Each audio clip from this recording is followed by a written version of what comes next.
Alors, bienvenue à vous également qui vous joignez à nous sur notre page Facebook. Il est midi 26. On se donne encore quelques petites minutes avant de commencer. Notre conférencier est déjà avec nous et puis les gens continuent également à se joindre sur la plateforme Zoom. Alors, merci de votre patience. On se donne encore quelques petites minutes et on commencera donc à midi 30.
Alors, bienvenue à tous pour ce nouveau webinaire des conférences mémorables.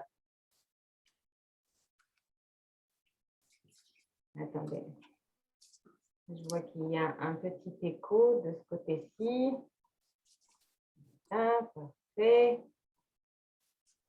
Alors, il est midi 29. On se laisse encore quelques petites secondes, le temps que tout le monde se joigne à nous, soit sur la plateforme Zoom, soit sur le live de notre page Facebook de la Fédération québécoise des sociétés Alzheimer. Et on va débuter donc dans quelques secondes. Alors, merci encore de vous joindre à nous et de votre patience surtout.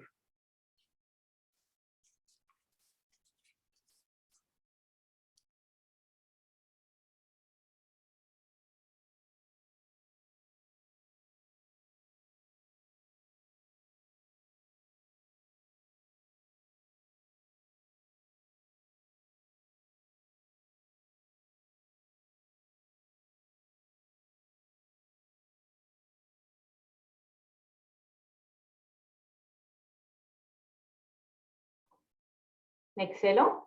Alors, écoutez, je me donne toujours la petite barre des 100 participants pour débuter. Alors, vu qu'elle a été atteinte, on peut commencer.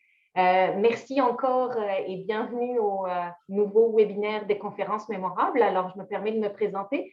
Noa Bengayed, je suis directrice recherche et développement qualité des services à la Fédération québécoise des sociétés Alzheimer et il me fera le plaisir d'animer, de modérer le webinaire d'aujourd'hui qui est rendu possible grâce au soutien du Consortium canadien sur la neurodégénérescence associée au vieillissement, le CCNV.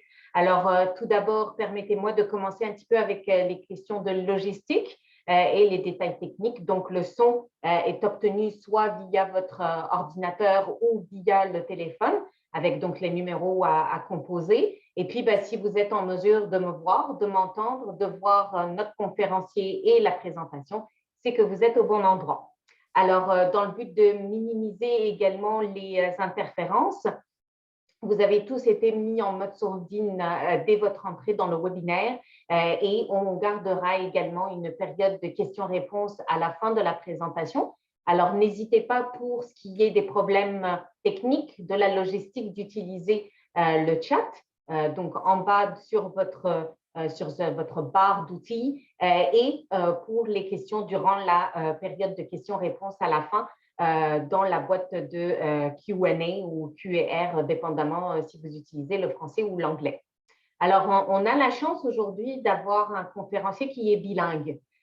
Donc, le webinaire, bien sûr, sera offert en français, mais n'hésitez pas, si c'est plus facile pour vous de poser des questions en anglais, de le faire durant la période de questions-réponses, soit en prenant la parole ou dans le chat. Alors, notre conférencier va présenter pendant plus ou moins 50 minutes et puis on conservera donc les 10 dernières minutes pour la période de discussion. Alors, sans plus attendre, permettez-moi de vous présenter notre conférencier d'aujourd'hui, Dr. Walter Wittich, qui est professeur adjoint à l'école d'optométrie de l'Université de Montréal, à la suite d'une maîtrise en psychologie à l'Université Concordia et un doctorat en neurosciences de la vision à l'Université McGill. Dr. Wittich a complété un stage postdoctoral en audiologie au Centre de recherche de l'Institut universitaire de gériatrie de Montréal. Il a été également fellow de the American Academy of Optometry depuis 2011 et il est devenu l'année suivante le tout premier thérapeute certifié en basse vision au Québec, titre qui est décerné par the Academy of Certification of Vision, Rehabilitation and Education Professionals. Il est intéressé depuis longtemps par les pertes de vision liées à l'âge.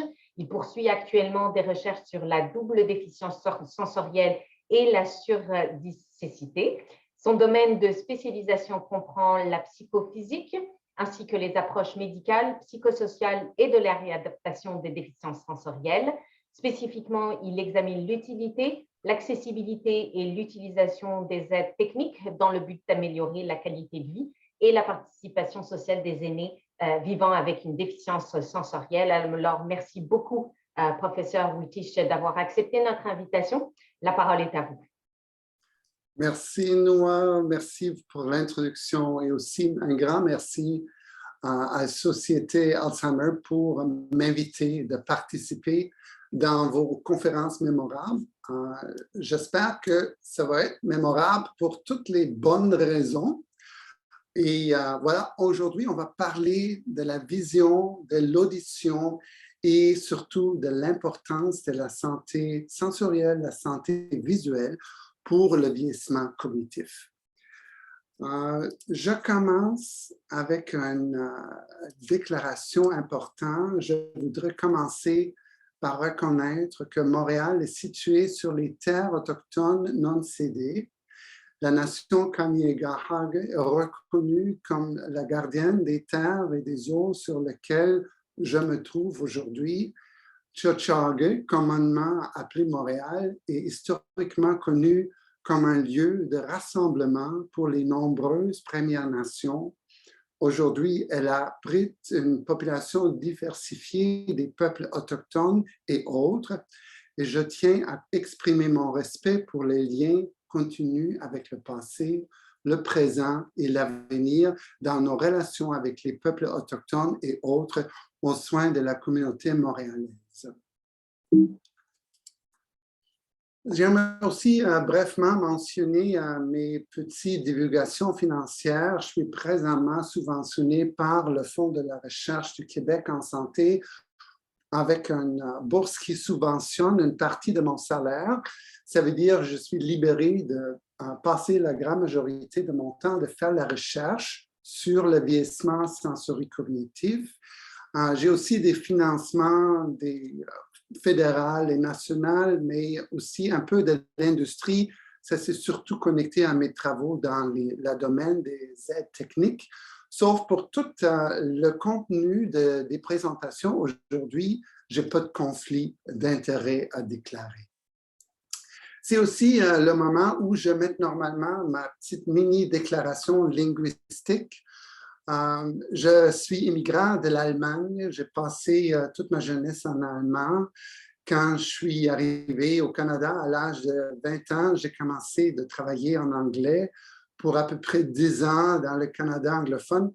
Et 10 ans plus tard, je suis finalement arrivé à Montréal. Maintenant, j'enseigne en français, je fais mes recherches en anglais, je parle avec ma famille en allemand et en italien. Quand je suis en nécessité, j'utilise la langue des signes pour communiquer avec nos participants. Sur les résultats, c'est parfois tous mes langues sortent en même temps. Et si ça arrive, arrêtez-moi, on va se retourner à une façon de communiquer qui fonctionne pour tout le monde. Le plan pour aujourd'hui, c'est de répondre à quelques questions. Je commence avec pourquoi étudier les sens dans le contexte de la mémoire et la cognition. Surtout, c'est pertinent pour une présentation pour les associés Alzheimer. Comment examiner la cognition chez des personnes qui vivent avec une déficience sensorielle? Parce que si vous n'avez jamais pris un test de dépistage ou quelque chose comme ça, c'est clair que la vision et l'audition jouent un rôle important. Comment la santé sensorielle et la santé du cerveau pourraient-elles être liées? On va parler un peu des corrélations et la grande question de la causalité. Et que pouvons-nous faire pour garder nos esprits sains, surtout dans le contexte de santé sensorielle? Et je vais finir un peu avec mon chapeau de professionnel de santé de la vision. Qu'est-ce que c'est les grands 4? Ça veut dire que c'est les grands 4 maladies qui sont reliées à l'âge et dans le contexte de déficience visuelle et comment sont-ils liés à la mémoire et la cognition et que pouvez-vous faire? Mon point de départ aujourd'hui, c'est de brièvement mentionner la stratégie canadienne sur la démence. J'ai déjà donné accès à Noah de mes diapos et peut-être, Noah, on peut aussi créer une façon de connecter la présentation sur le web avec certains liens qui sont disponibles dans mes diapos parce que comme ça, le public en général peut faire un suivi sur plus d'informations un peu plus détaillées. La stratégie canadienne sur la démence, et c'est clair qu'on a une grande division dans prévenir la démence, faire progrès des thérapies et aussi, pas ignorer, améliorer la qualité de vie des personnes atteintes de démence et les aidants naturels autour de la personne qui vivent avec la démence.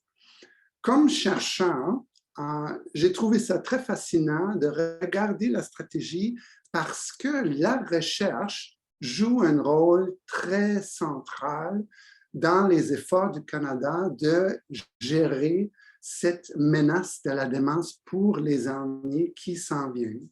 Et c'est à cause de ça, on a notre fameuse consortium canadien en neurodégénération associé avec le vieillissement.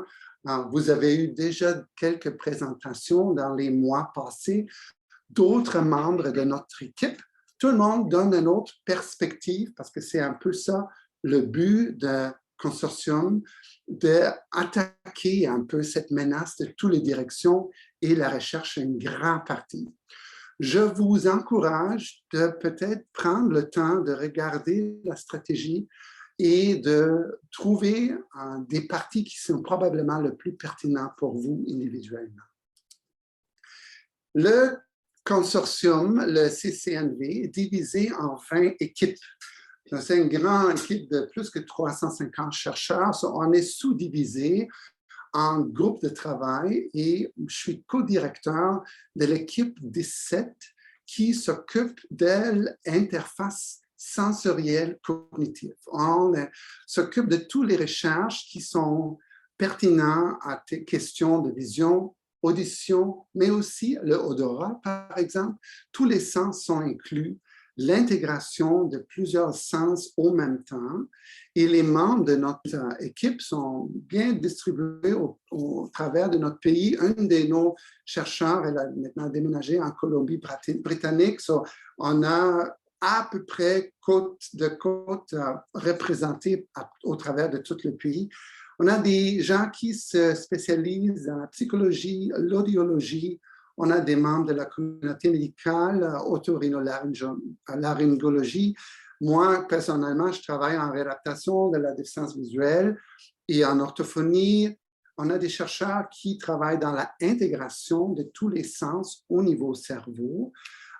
Et nous, on partage tout un intérêt en gérontologie et santé publique.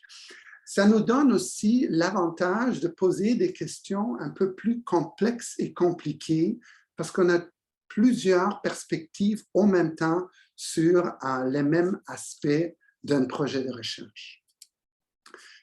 Pour vous donner un peu plus la justification pourquoi regarder les sens est important dans le contexte de la cognition et la démence, j'aimerais présenter un peu les données qui viennent de l'Ontario, mais sont quand même comparables à ce qui se passe au Québec.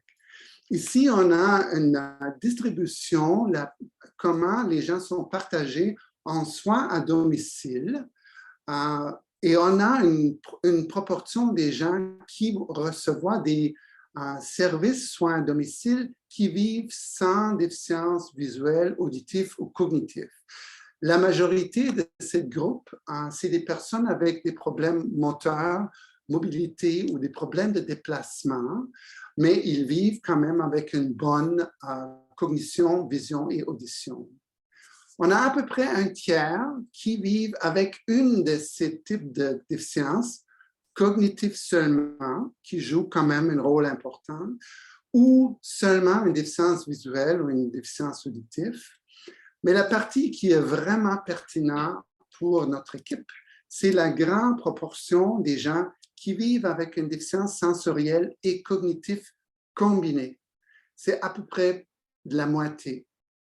Maintenant, si je fais la comparaison de ce qui se passe en soins à domicile avec ce qui se passe avec soins de longue durée, surtout les CHSLD au Québec, l'image change. Et c'est très intéressant parce que maintenant, la proportion des gens sans déficience sensorielle cognitive est relativement petite. La proportion de seulement une déficience cognitive augmente. C'est attendu, c'est clair, c'est relativement normal, mais maintenant, la partie complexe et compliquée avec plusieurs de problèmes sensori-cognitifs en même temps, c'est à peu près 2/3 de la population des gens qui vivent en longue durée. J'espère que ça justifie un peu pour vous maintenant pourquoi la recherche a commencé à regarder un peu qu'est-ce qui se passe au niveau de vieillissement sensori-cognitif. Est-ce qu'on a juste des liens, des corrélations, ou est-ce que c'est une chose qui cause peut-être une autre chose? On arrive là un peu plus tard. Les deux motivations principales de notre équipe de recherche en équipe 17, c'est une bonne vision et une bonne audition sont nécessaires pour l'administration des tests cognitifs. Pour déterminer si quelqu'un est éligible pour un certain traitement, si on veut faire des dépistages pour déterminer l'allocation des services et de préparer les ressources nécessaires pour une population une population plus vieille avec des besoins différents, on a besoin de faire des tests cognitifs qui sont accessibles. Ça c'est une partie de nos grandes motivations.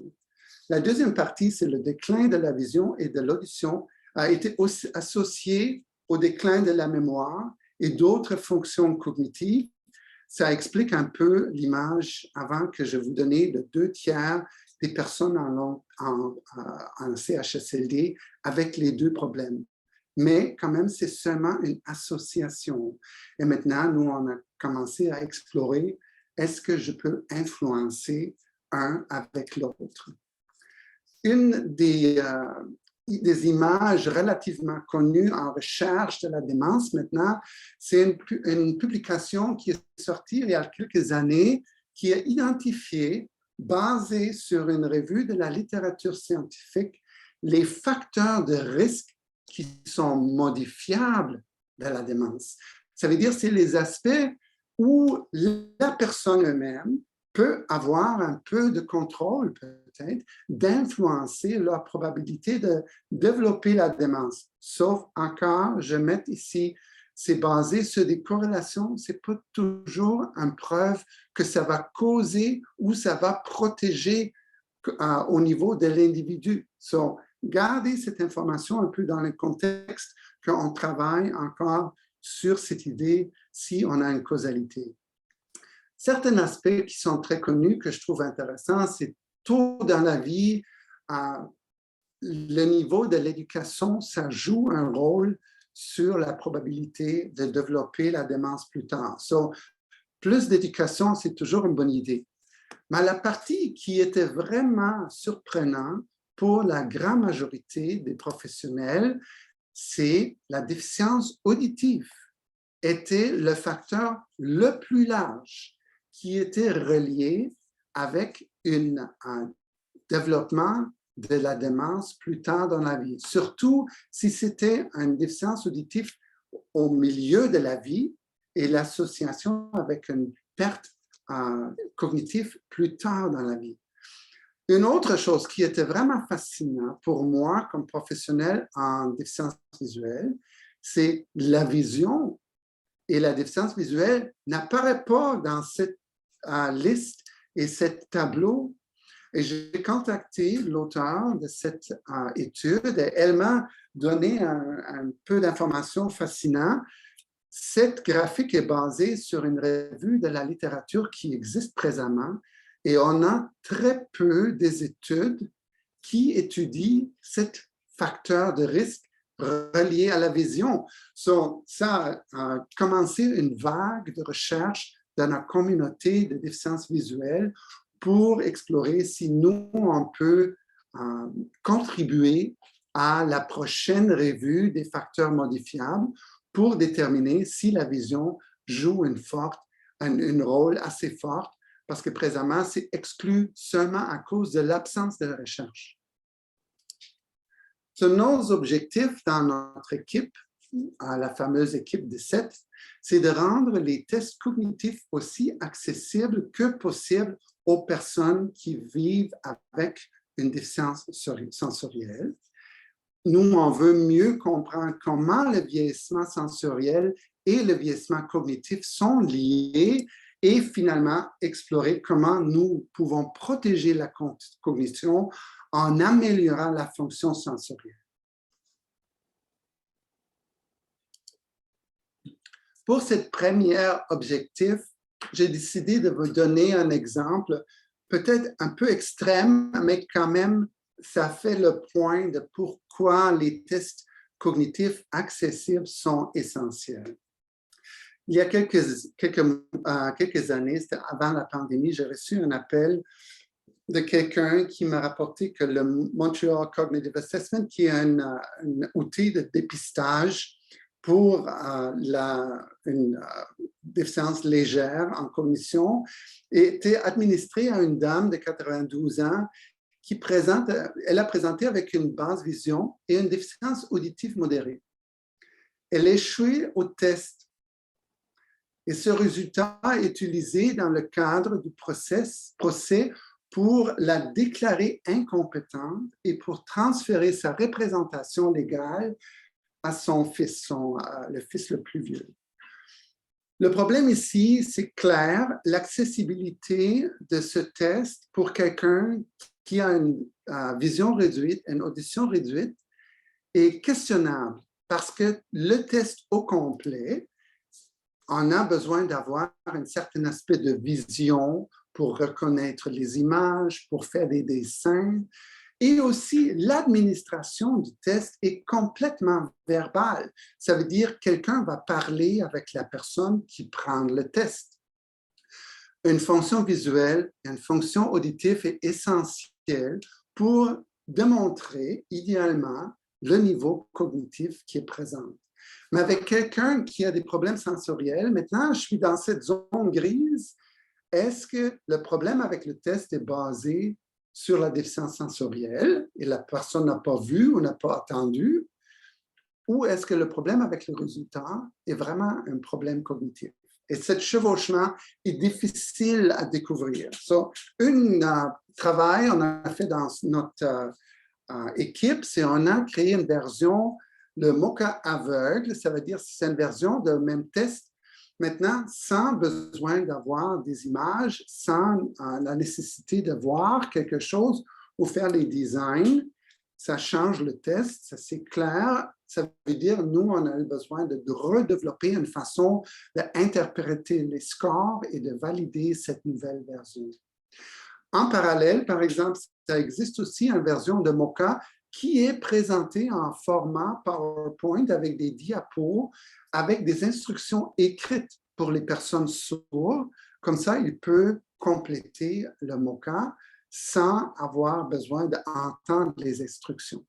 Si vous êtes en situation où l'administration d'un test comme ça est peut-être difficile pour vous, votre parent, n'importe qui, à cause d'une déficience sensorielle, je vous encourage de demander si on a une version disponible de ce type d'évaluation qui peut compenser pour un test, pour une personne qui a une déficience sensorielle.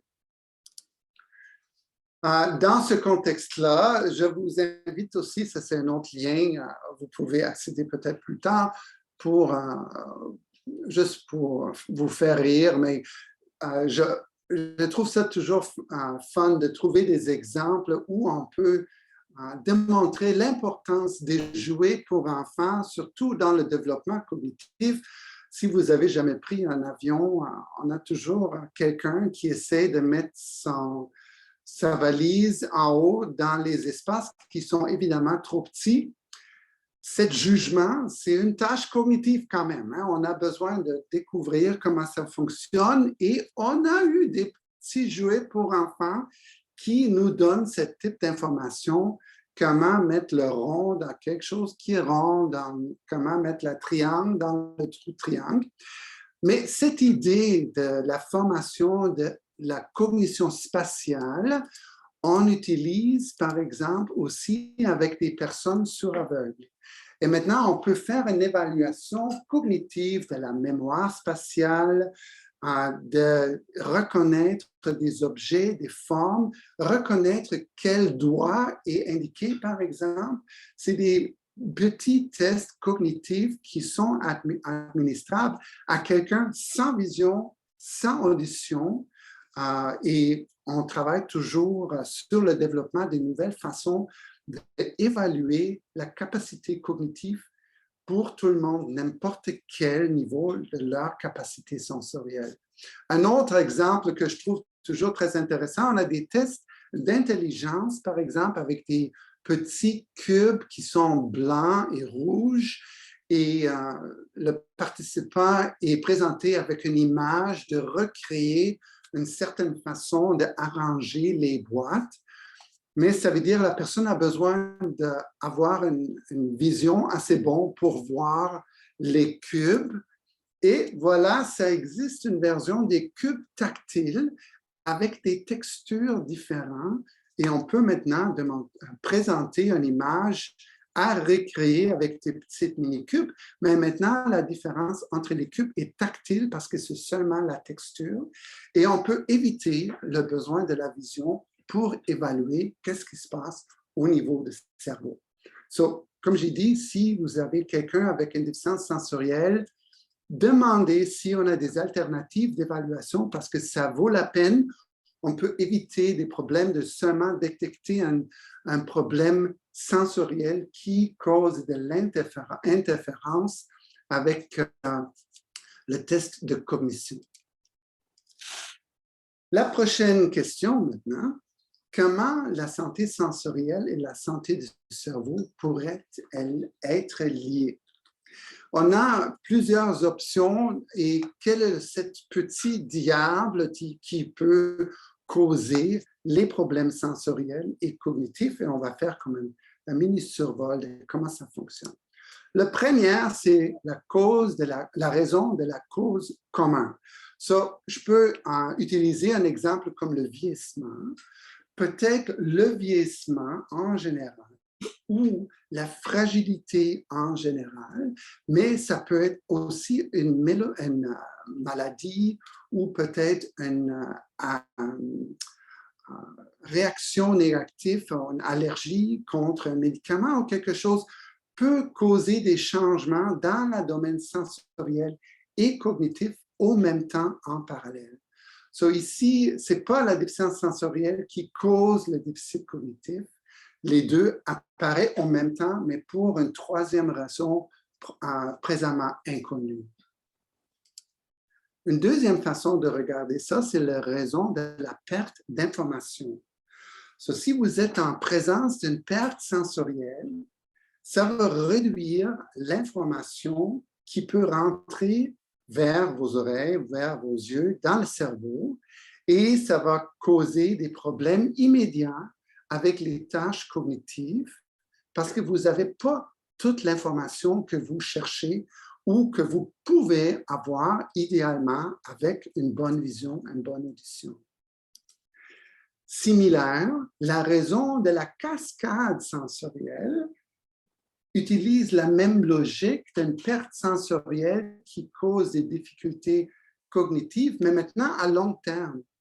Si vous vivez avec une déficience auditive ou visuelle pour longtemps et vous êtes toujours moins stimulé, on a toujours un peu d'absence de stimulation sensorielle, à long terme, ça peut causer une réduction de la capacité cognitive parce qu'on a toujours moins d'informations qui rentrent dans le cerveau. Finalement, la raison de la perte sociale, et je trouve ça un aspect très, très fascinant et aussi très important à considérer. Ici, c'est la perte sensorielle qui a un effet indirect sur la cognition. Ça veut dire la réduction des sens peut réduire la participation sociale. Par exemple, les gens décident de se retirer un peu, rester plus chez eux. Ça va causer ou augmenter une isolation sociale parce que les gens sont maintenant isolés de leurs amis, peut-être de leur famille. Ils ne savent pas exactement la meilleure façon de communiquer et ça peut causer des difficultés sociales qui, éventuellement, cause un déclin cognitif parce que les gens ne sont pas impliqués socialement comme il y a 10 ans, il y a 20 ans. Ils sont maintenant un peu réduits à leur interaction. En réalité, peu importe la raison, traiter des difficultés de vision et d'audition ne peuvent qu'être bénéfices pour nous tous, pour nos vies. Et pour longtemps, on a considéré, mais peut-être ce n'est pas juste une de ces facteurs, pas juste une de ces façons et raisons. Et voilà, maintenant, on a par exemple en déficience visuelle des modèles qui sont créés par les chercheurs que les 4 hypothèses, les 4 raisons fonctionnent un peu en parallèle et en même temps vont réduire la capacité cognitive. Maintenant, pour nous, comme chercheurs en vision, on essaie de trouver des façons d'augmenter la capacité visuelle pour réduire ce risque pour un déclin cognitif.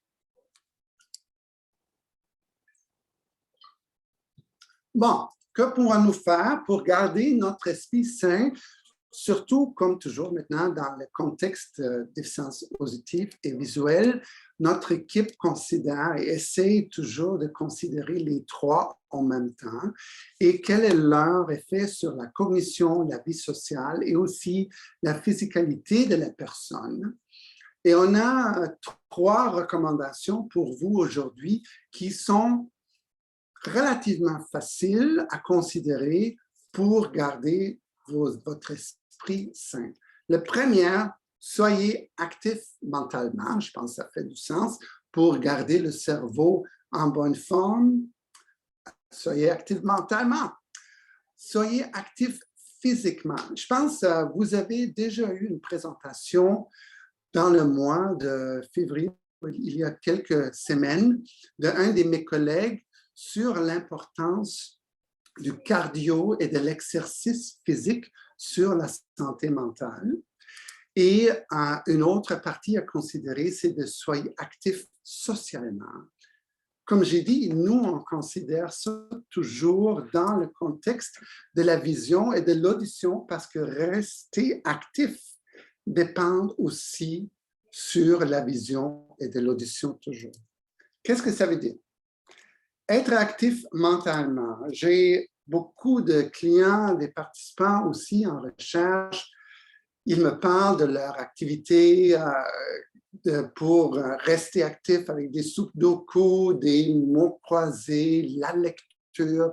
Ils s'engagent et quand ils développent une déficience visuelle, ils ont peur. Qu'est-ce que ça va faire? Parce qu'une meilleure vue va définitivement faciliter ce type d'activité. Ça s'applique un peu aussi à aujourd'hui parce que vous participez peut-être par ordinateur, par téléphone, vous pouvez regarder, vous pouvez voir qu'est-ce qui se passe sur l'écran et ça va supporter et stimuler qu'est-ce qui se passe dans vos cerveaux. Similaire, juste m'entendre aujourd'hui comme une conférence qui va vous stimuler, c'est mieux avec une meilleure audition. Ici, le mot que j'aimerais retourner, c'est le mot d'effort. Parce que si vous avez une déficience sensorielle partielle, c'est un peu de déficience auditive, un peu de déficience visuelle, ça va augmenter l'effort nécessaire pour avoir toute cette information que vous cherchez. Si vous investissez cette énergie dans la perception sensorielle, vous avez moins d'énergie qui reste pour vraiment encoder et percevoir et vivre avec cette expérience-là. Une réduction sensorielle peut être une menace vers cette information pour garder, pour rester actif mentalement. Pour rester actif physiquement, souvent, l'exemple que j'utilise, c'est mon image ici d'un trottoir avec les ombres de quelques arbres et des branches. Si vous avez une déficience visuelle, complète, partielle, n'importe quel niveau, si vous avez un peu de problème avec la vie de contraste, c'est difficile de juger si quelque chose est un trou dans votre trottoir ou si c'est un arbre de quelque chose, ou est-ce que c'est le bout du trottoir où la rue commence. La texture peut changer, la couleur peut changer. Et pour se sentir en sécurité en marchant, surtout, une meilleure vue va vous aider parce que vous pouvez discriminer ce type d'information pour rester sécure. Au même temps, j'ai appris il y a quelques années, c'était très fascinant, j'ai parlé avec un chercheur en équilibre. Le système d'équilibre et le système d'audition sont très proches à l'intérieur de votre oreille et on a une forte corrélation entre une meilleure audition et un meilleur sens d'équilibre qui est souvent nécessaire et va supporter vos activités physiques. Finalement, restez actif socialement. L'exemple que j'utilise souvent, c'est l'importance de reconnaître les visages. Peut-être c'est facile de reconnaître quelqu'un de l'autre côté de la table, mais peut-être plus difficile de reconnaître un ami qui est de l'autre côté de la rue. L'effet social c'est l'ami qui peut être indiqué à l'eau, mais vous n'avez aucune idée c'est qui, et vous l'ignorez. Et maintenant, vous avez créé une situation bien bizarre avec votre ami qui pense que vous êtes fâché parce que vous ne voulez pas parler avec cette personne-là. Mais c'est un problème de vision qui peut causer des situations bizarres en communication sociale. C'est similaire avec les émotions qui sont exprimées dans le visage. Souvent, la subtilité d'une phrase ironique versus vraie est basée de ce qui se passe dans le visage de la personne. Pour vraiment être partie de tous les aspects d'une communication, la reconnaissance des émotions est quand même importante aussi. Au niveau de l'audition, c'est un peu plus intuitif que c'est essentiel pour la communication. C'est toujours plus facile de rencontrer vos amis, vos familles et d'avoir les conversations, des échanges qui sont importants pour vous si l'audition est assez supportée pour rester socialement actif. So, je vous encourage de surveiller un peu ce qui se passe avec vos sens. Mieux vaut prévenir que guérir, c'est clair. Souvent, c'est plus facile pour les gens de remarquer les changements de la vision, surtout si c'est au central, si ça va interférer avec la lecture. Par exemple, les gens sont motivés de voir leur optométriste et de régler si on a un problème. C'est moins évident si vous avez une perte de champ périphérique, si vous vivez peut-être avec une vision de tunnel un peu, on va parler en quelques minutes.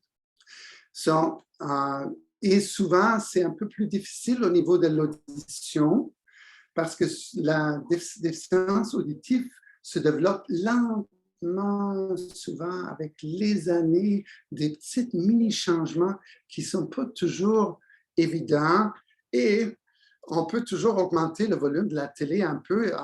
Chaque année, on augmente un peu.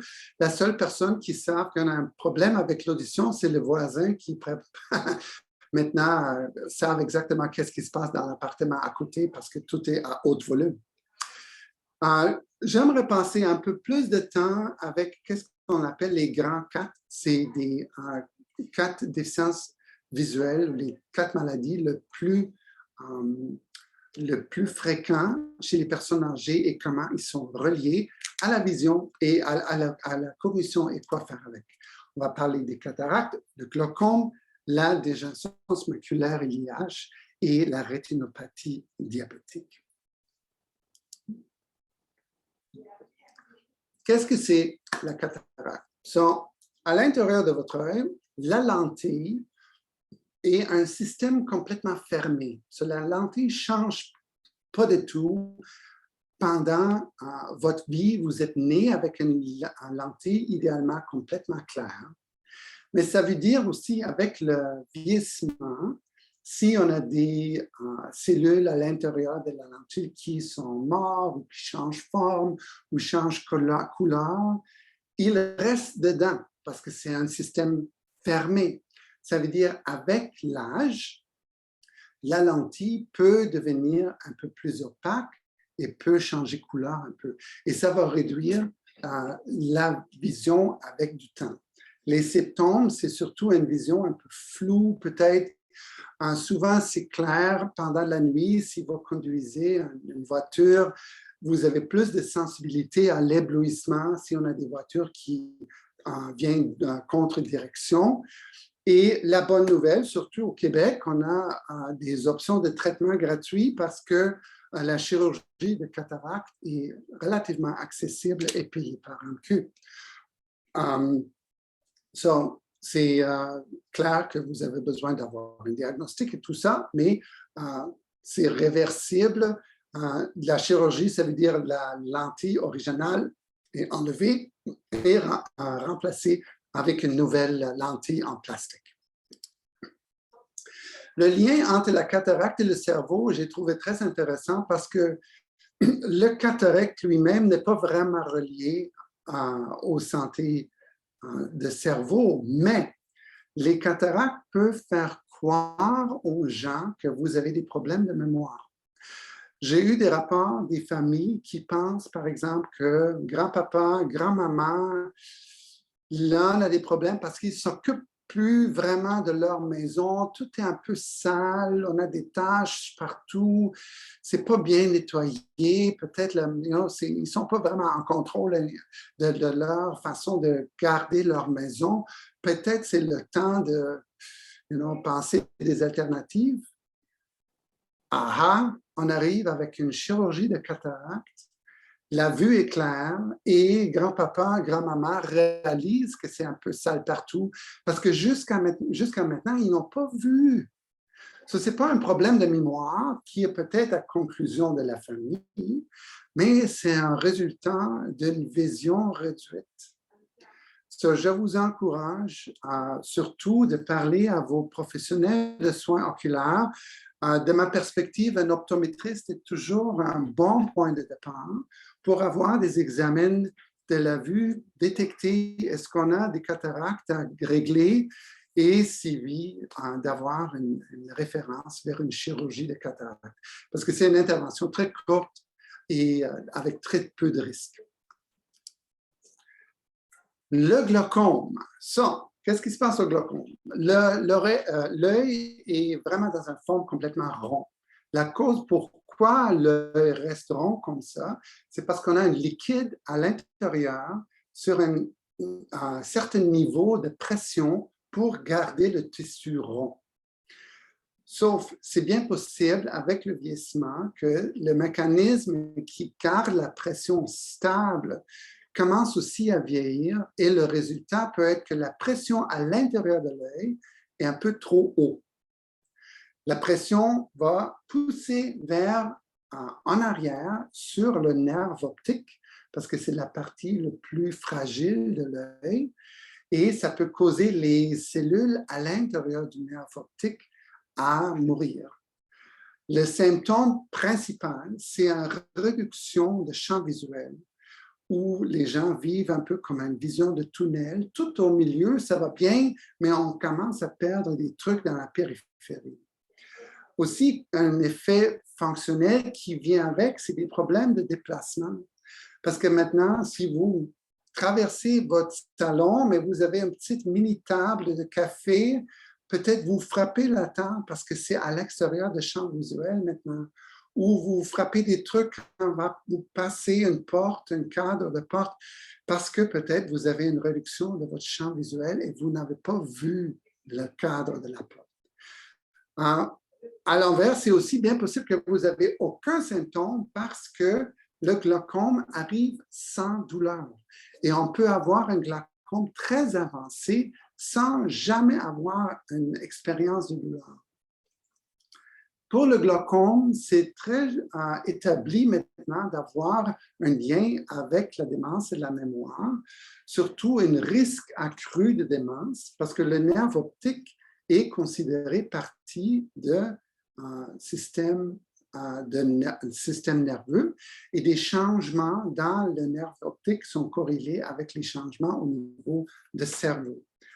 Je suis de retour à vous aviser de consulter vos professionnels de soins oculaires. Trouvez un optométriste pour examiner la pression à l'intérieur de vos yeux. Ça vaut la peine parce que c'est très difficile de renverser les dommages causés par le glaucome, mais c'est relativement facile d'arrêter et de maintenir l'état courant. On arrive à la dégénérescence maculaire liée à l'âge. Comme le nom indique, c'est une dégénérescence d'une partie de la rétine, la macula, qui est au milieu de la rétine en arrière. La cause, on a plusieurs de causes et facteurs de risque, l'âge avancé, le sexe, c'est un peu plus commun chez les femmes. C'est plus commun si vous avez la DMLA déjà dans la famille ou certains marqueurs génétiques qui sont reliés. Le symptôme principal, c'est des changements dans la vie centrale. So ici, maintenant, la lecture, la reconnaissance des visages va devenir un peu plus difficile parce que chaque chose que vous regardez directement, ça va disparaître.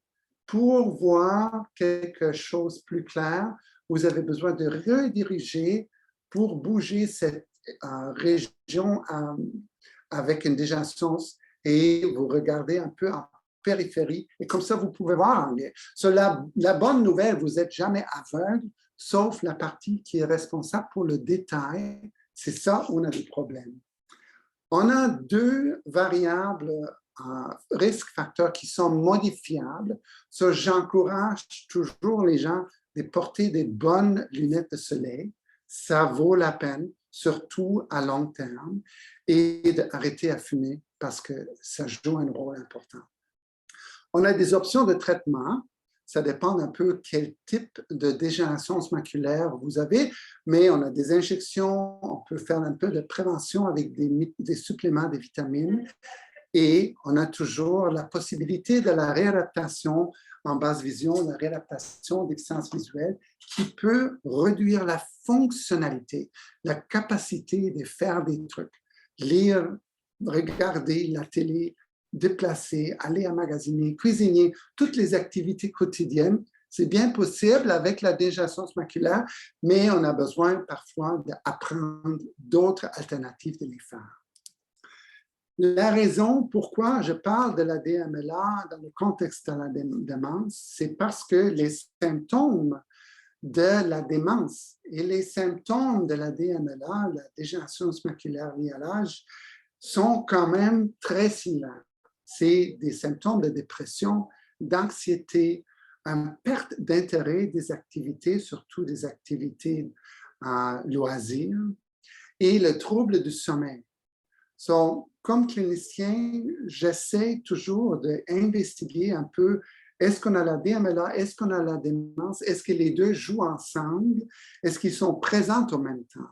Parce que je peux faire beaucoup pour la fonctionnalité au niveau de la vision avec la réadaptation, par exemple, et peut-être ça peut influencer éventuellement le niveau cognitif aussi. Je suis encore de retour avec consulter votre professionnel de soins oculaires chaque année. Ouais, c'est une partie importante dans ce contexte-là. Si vous êtes curieux, informez-vous sur la réadaptation en basse vision. Demandez à vos professionnels de santé oculaire qu'est-ce que c'est et comment le trouver, mais aussi de consulter un psychologue si nécessaire, parce que c'est toute partie de cet paquet complet de vieillissement. C'est pas facile, hein? C'est pas toujours la joie, le vieillissement, et on essaie de gérer ça de la meilleure façon possible. Finalement, j'arrive à la rétinopathie diabétique. C'est clair que ça c'est relié à la diabète, un problème de régulation de la glycémie. Qu'est-ce qui se passe en rétinopathie diabétique? C'est l'oxygène n'arrive pas au niveau de la rétine au niveau nécessaire. Le mécanisme de l'œil d'augmenter cette disponibilité de l'oxygène, c'est d'ajouter des vaisseaux sanguins additionnels. Sauf c'est un problème si ça arrive plus tard dans la vie parce qu'ils ne sont pas stables, il peut commencer à saigner, ça cause des cicatrices à l'intérieur de l'œil et voilà maintenant des problèmes avec la déficience visuelle parce qu'on a du sang dans l'œil, on a des cicatrices dans l'œil.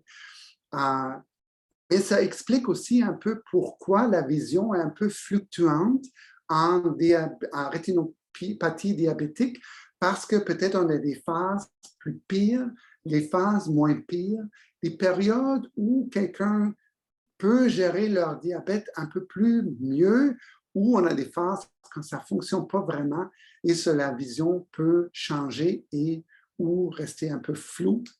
Mais ça peut aussi que vous n'avez aucun symptôme parce que les problèmes sont en périphérie et peut-être vous n'avez pas réalisé que vous avez un peu de rétinopathie diabétique dans la périphérie.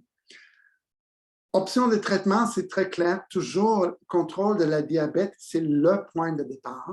Si vous pouvez protéger vous au complet, ça va automatiquement protéger vos yeux aussi.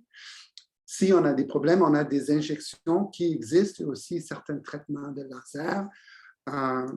Mais la raison pourquoi je mentionne la diabétique ici, c'est parce que c'est la diabète qui est un facteur de risque aussi pour la démence vasculaire. Encore, les deux peuvent être présents en parallèle. La diabète peut causer des problèmes avec le langage et mémoire. La vie reste pareille. Consultez vos professionnels de soins oculaires, mais dans ce contexte-là, spécifiquement pour jeter un œil sur la santé de votre rétine, ça peut parfois arriver que les gens n'ont aucune idée, ils sont diabétiques, mais ils développent un problème avec leur vision.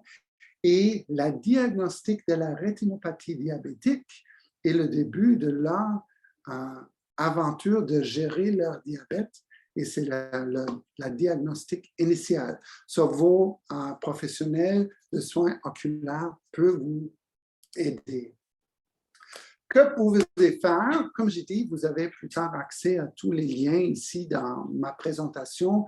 Mais mon conseil en général, c'est de chercher de l'avis d'un optométriste, peut-être d'un audiologiste, chaque année, chaque 2 ans, peut-être cette année les yeux, l'année prochaine l'oreille, pour juste faire un suivi. C'est toujours mieux de s'occuper avant les problèmes arrivent et ça vous donne des options de plus de prévention, des interventions plus tôt et potentiellement de protéger votre mémoire, votre cognition aussi.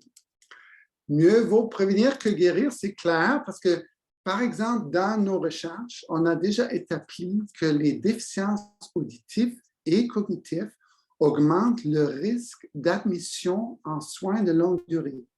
C'est aussi un trouble de la vision et de l'audition récemment identifié augmente le risque de détérioration de la communication et des performances cognitives. Encore, c'est des exemples où la capacité cognitive et nos capacités sensorielles sont vraiment reliées et je vous encourage de prendre soin de votre vision et de votre audition parce que votre cerveau vous remerciera. Si vous voulez voir un peu plus sur nos activités en recherche, on est présent sur Twitter. On a d'autres façons d'interagir avec nos participants, mais aussi avec le public en général. Et maintenant, je suis disponible pour discussion, questions, et je vais retourner la contrôle à Noah. Merci beaucoup, Dr. Wittich, pour cette excellente présentation. C'est la première fois qu'on abordait ce sujet-là. Alors, merci d'avoir vraiment présenté et vulgarisé ce contenu de manière aussi accessible et aussi intéressante. Vous avez parlé effectivement d'abord de l'évaluation cognitive et puis ça a sollicité, je pense, l'intérêt de nos participants puisque le test MoCA a fait l'objet de plusieurs questions. J'ai vu que dans le test MoCA aveugle, vous étiez également en collaboration avec Dr. Nasreddine. Alors, est-ce qu'il est disponible sur le site donc de téléchargement du test MoCA lui-même? L'année que vous avez publié ce test-là était 2010. Mais j'ai comme l'impression qu'il n'est pas, ou peut-être que je me trompe là, mais est-ce qu'il est largement utilisé justement chez les personnes avec des pertes sensorielles? Oui, bonne question.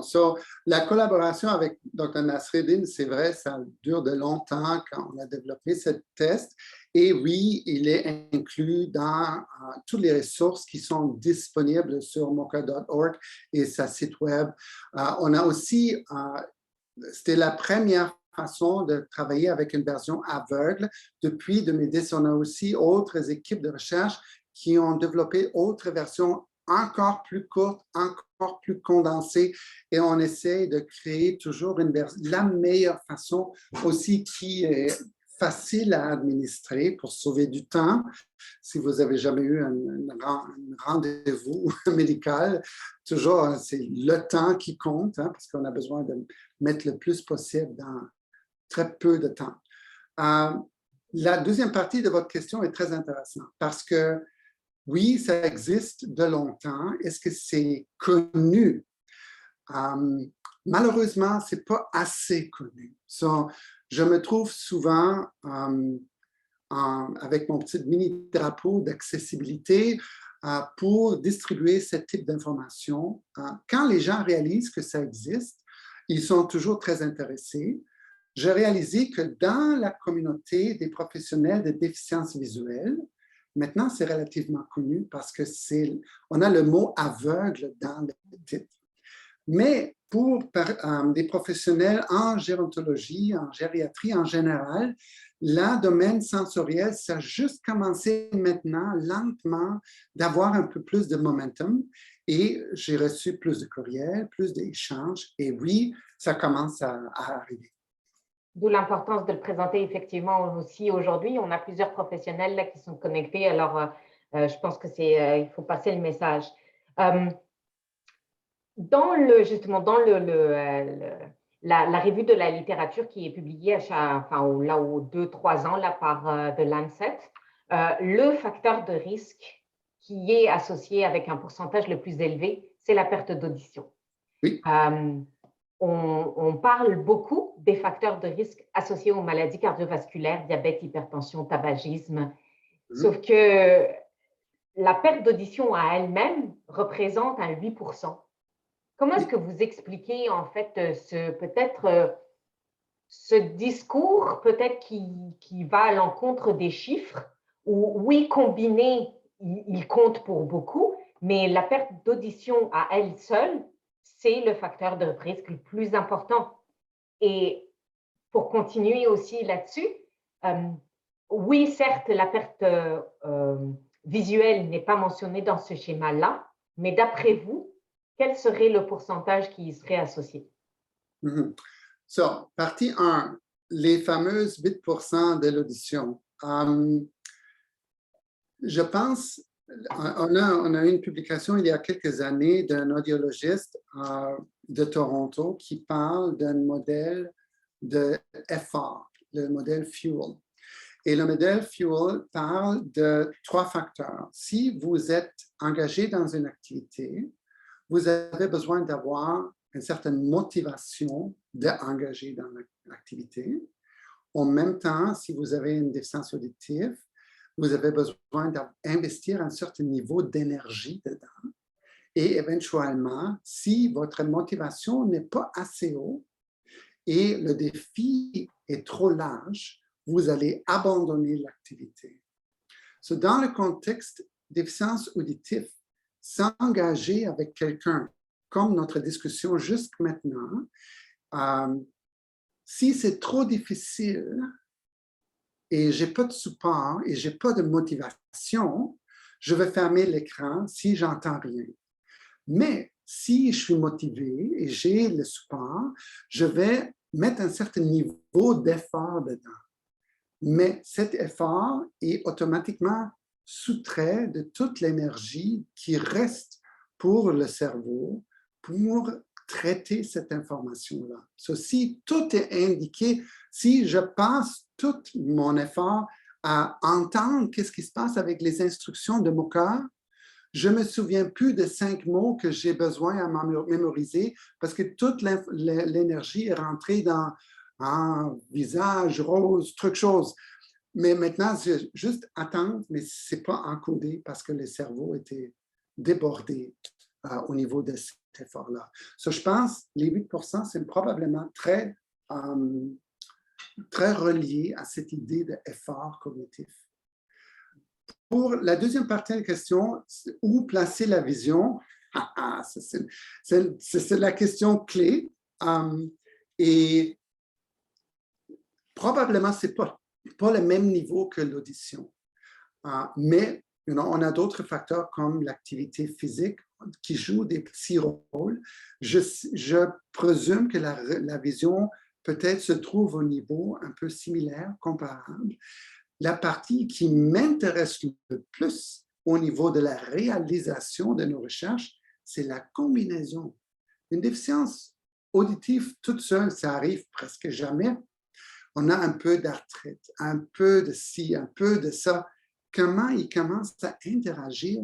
Et c'est où le point où ça brise parce que la personne n'est plus capable de compenser avec une et l'autre.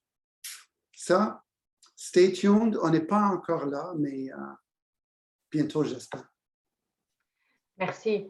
Alors, une question. En dépit du fait que mon conjoint ait des verres correcteurs prescrits par l'optométriste récemment, sa vision est vraiment déficiente, surtout au niveau de la périphérie.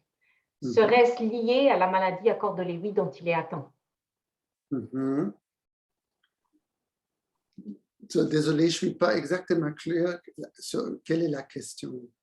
La question, c'est est-ce que la perte de vision ou la diminution de la vision au niveau de la périphérie est une conséquence ou est-ce que c'est une cause de la maladie à corde de Lewy?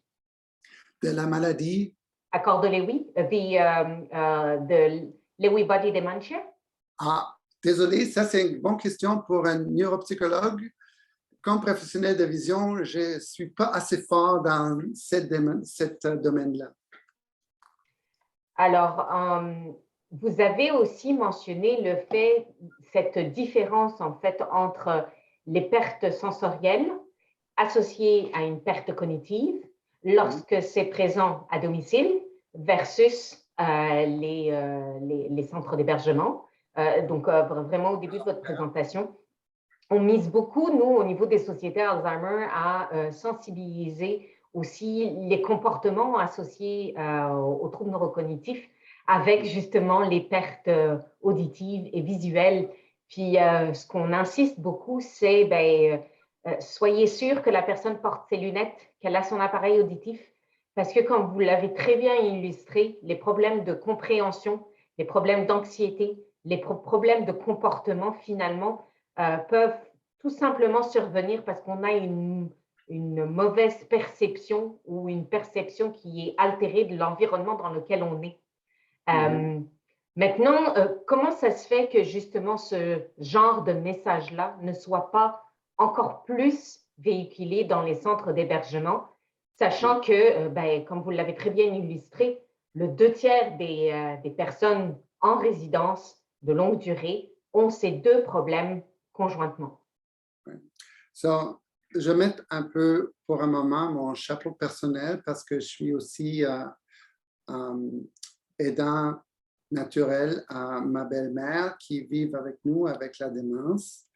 Et pour tous les gens qui s'occupent de quelqu'un qui vit avec la démence, c'est souvent une question de ressources et du temps. So, on demande une liste de 40 millions de things à considérer à l'intérieur de la journée. Et parfois, je pense, ce transfert de connaissances dans le milieu de clinique prend pas nécessairement assez haut d'urgence. Et je pense que c'est parce que les gens ne réalisent pas si vous êtes capable de considérer le statut sensoriel d'un résident en CHSLD.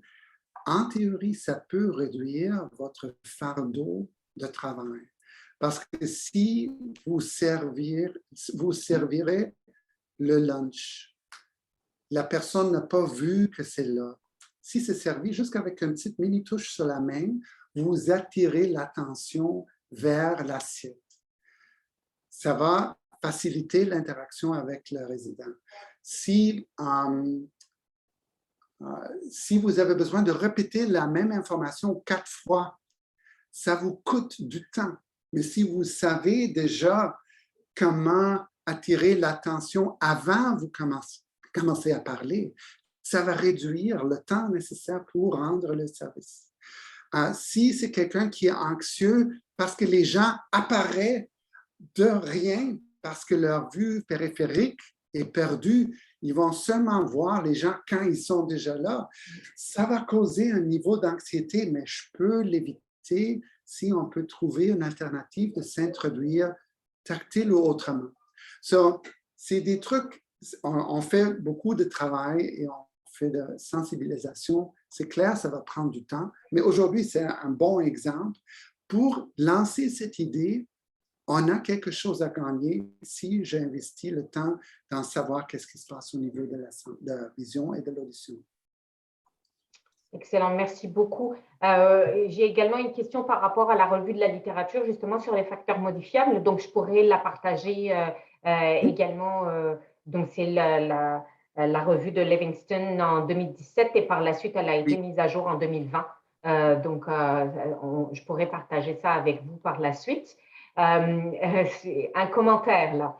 Vraiment très intéressant et une grande réalité pour les infirmières en GMF qui ont souvent affaire à des personnes avec un déficit visuel et ou auditif pour évaluer justement via les tests cognitifs. Donc, ça rejoint tout à fait là, ce que vous mentionnez.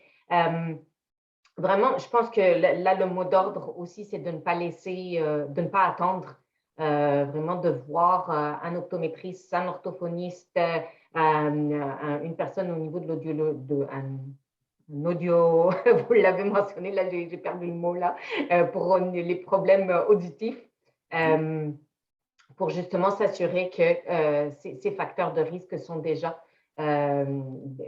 pris en charge là et peut-être diminuer le risque par la suite. Oui. J'aimerais insérer quelque chose parce que je sais, on a un public très varié, on a des professionnels, on a des personnes qui vivent avec la démence qui participent aujourd'hui aussi.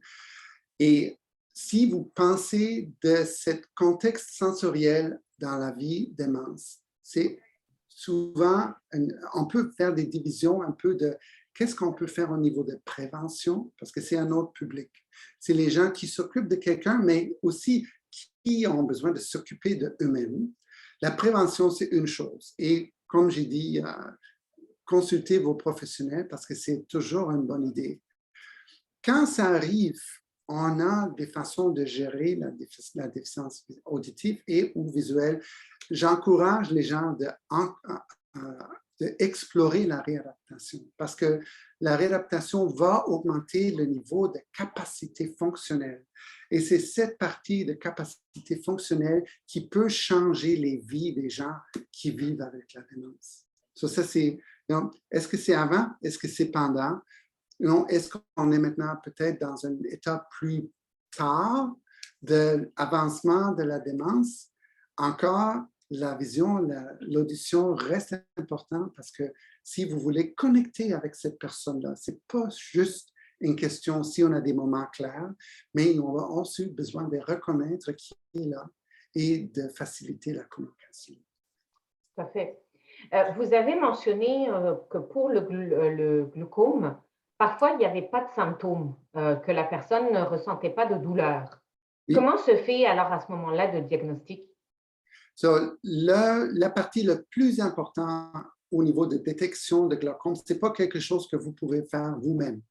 C'est à cause de ça, on a cette recommandation d'avoir un examen des yeux chaque 5 ans, 2 ans, chacun, ça dépend un peu de votre âge, parce que le risque du glaucome augmente avec l'âge, juste parce qu'on a des changements anatomiques qui sont complètement normaux dans l'œil avec le vieillissement et ça augmente le risque du glaucome.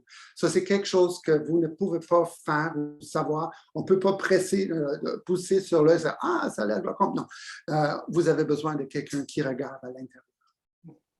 Un commentaire, je pense que c'est, on va peut-être également finir là-dessus. Il y a un travail de conscientisation à faire. Il ne faut cependant pas oublier que les personnes avec des pertes sensorielles font parfois semblant d'avoir entendu ou d'avoir compris de peur d'être mises de côté. Donc là, effectivement, ça vient encore renforcer justement l'impact de ces pertes sensorielles sur la participation sociale, l'isolement social des personnes et donc qui par la suite va valider un déclin cognitif quand vous l'avez très bien illustré aujourd'hui. Je vous laisse le mot de la fin peut-être, Dr. Wittich. So, vous touchez en quelque chose que ça vaut la peine de mentionner, c'est cette idée d'être mise à côté. vous avez probablement d'autres présentateurs qui vont parler de la stigmatisation et tous les impacts et le contexte psychosocial de vivre avec ou autour de la démence. C'est très similaire avec la déficience auditive et la déficience visuelle. Parce que les gens pensent, ah, je suis rendu là, j'ai besoin d'un calme. Je suis rendu là, est-ce que ça va m'aider? Ah, c'est pas la même chose avec une aide auditive. C'est toujours difficile de conseiller les gens sur cet aspect-là parce qu'on a la stigmatisation qui vient avec. J'essaie d'encourager les gens de vivre comme, en anglais, c'est le mot role model, quelqu'un qui veut se présenter comme une forte force de promotion vers la fonctionnalité, surtout au niveau de, oui, on a des lunettes, on a peut-être quelque chose pour assister à l'audition, who cares? Ouais, c'est la fonctionnalité et la capacité d'échanger et de vivre avec le reste du monde. Ça fait du fun. Ben, merci beaucoup pour ce mot de la fin. Également pour cette excellente présentation qui a été beaucoup appréciée par nos auditeurs et nos participants. À la suite de ce webinaire, vous allez recevoir un formulaire d'évaluation. Donc, si vous pouviez prendre le temps de le remplir, ça va nous aider pour les prochaines éditions des conférences mémorables. C'est tout à fait anonyme, alors n'hésitez pas à nous laisser vos commentaires.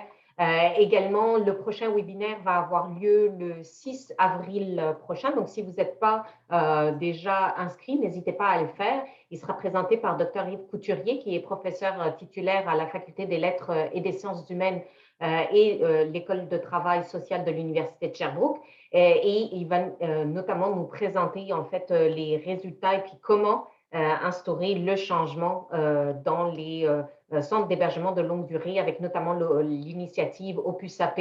Alors, ça risque également d'être très intéressant comme échange. Alors, merci, Dr. Wittich, encore. Merci à vous d'avoir été là avec nous. Je vous souhaite une excellente fin de journée et puis au plaisir de vous retrouver le mois prochain. Merci encore. Merci, bye. Bonne journée à tous.